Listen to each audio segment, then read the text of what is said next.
بسم اللہ الرحمن الرحیم۔ السلام علیکم ورحمۃ اللہ وبرکاتہ۔ بہت پرانے زمانے کی بات ہے، کسی ملک کا ایک تاجر تجارت کی غرض سے بغداد پہنچا۔ ان دنوں تجارت کا یہ قانون تھا کہ تاجر جس ملک میں تجارت کرنے جاتا، سب سے پہلے وہاں کے بادشاہ سے ملاقات کرتا، اپنا سارا سامان تجارت دکھاتا اور اس کی خوبیوں اور انفرادیت سے آگاہ کرتا۔ چنانچہ اس تاجر کو بھی بغداد پہنچنے کے بعد بادشاہ کے دربار میں پیش کیا گیا۔ تاجر نے بادشاہ کے حضور تحائف پیش کیے اور پھر مال تجارت نکالا اور ایک ایک چیز کی خوبی بیان کرتے ہوئے دکھانے لگا۔ حضور، یہ پانی سے چلنے والی گھڑی ہے جو میں نے یونان سے خریدی ہے، یہ قالین ہے جو ایران سے خریدا ہے، اور یہ خالص ریشم کے تار سے بنا ہے۔ یہ قلم ملاحظہ فرمائیے جو میں نے جاپان سے بہت مہنگے داموں خریدا ہے۔ تاجر نے ایک ایک مال کی اہمیت بیان کی۔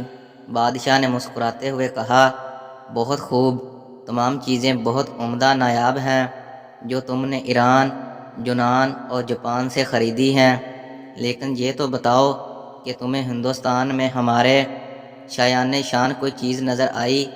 تاجر نے بادشاہ کو متاثر کرنے کے لیے کہا، بادشاہ سلامت، یوں تو وہاں پر آپ کے شایان شان بہت سی چیزیں تھیں، لیکن جو چیز مجھے پسند آئی، اس کو حاصل کرنے کے لیے مجھے کچھ عرصہ وہاں قیام کرنا پڑتا، جبکہ میرے پاس صرف 2 دن کا وقت تھا، اس لیے میں وہ نہیں لا سکا۔ بادشاہ نے کہا، بھلا وہ کیا چیز تھی؟ تاجر بولا، جناب وہ ایک موتی ہے، اور اس کی خوبی یہ ہے کہ وہ دوسروں کو بانٹنے سے بڑھتا ہے، اس کو کوئی چرا بھی نہیں سکتا، اور اس موتی سے بہت سے زیور بھی بنا کر پہنے جا سکتے ہیں۔ بادشاہ تاجر کی اس بات سے بہت متاثر ہوا اور کہنے لگا، میں اسے ضرور حاصل کرنا چاہتا ہوں۔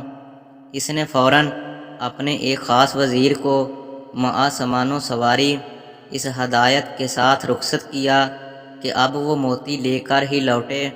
وزیر اپنے مقصد کے لیے نکل پڑا۔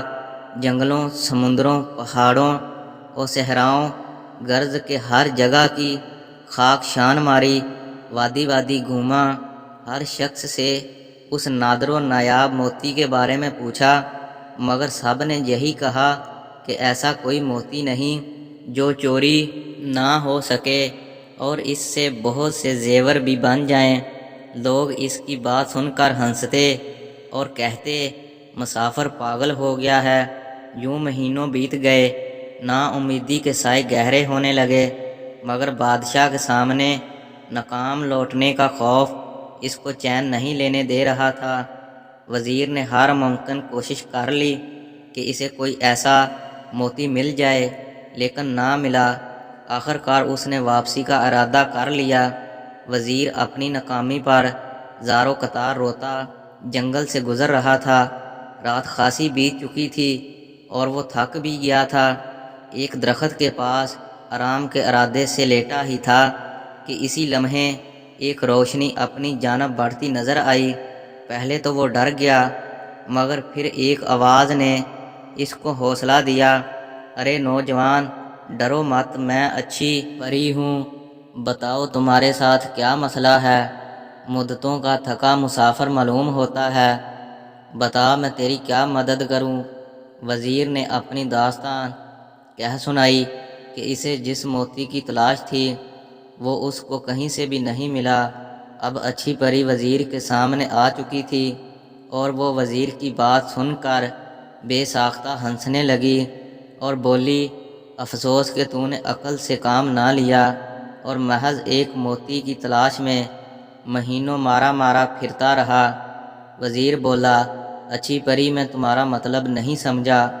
پری بولی، بھلے آدمی، وہ موتی دراصل علم کا موتی ہے، لیکن تو اس کی ظاہری شکل کو تلاش کرتا رہا۔ علم تو ایک ایسی شے ہے جسے ہزاروں نام دیے جا سکتے ہیں، کہیں اسے پھلدار درخت کہتے تو کبھی سورج سے تشبیہ دیتے ہیں اور اسے سمندر بھی کہا جاتا ہے، لیکن اسے کوئی چرا نہیں سکتا۔ لیکن اس سے زیور بنانے والی صفت وزیر نے حیرت سے پوچھا۔ پری نے مسکراتے ہوئے کہا، علم کی بہت سی صفات ہیں، تم اس موتی کی صورت کو کیوں تلاش کرتے ہو؟ یاد رکھو، ہر شے کی تاثیر کا تعلق اس کے نام سے نہیں بلکہ اس کی اندرونی خوبیوں سے ہوتا ہے۔ اسی طرح علم بھی ایک نایاب موتی ہے کہ جس سے یہ حاصل ہو جائے وہ اس سے ایسے ہی سج جاتا ہے جیسے انسان زیور پہن کر سجتا ہے، اور اسے کوئی چرا نہیں سکتا، بلکہ یہ تو بانٹنے سے بڑھتا ہے، گھٹتا نہیں ہے۔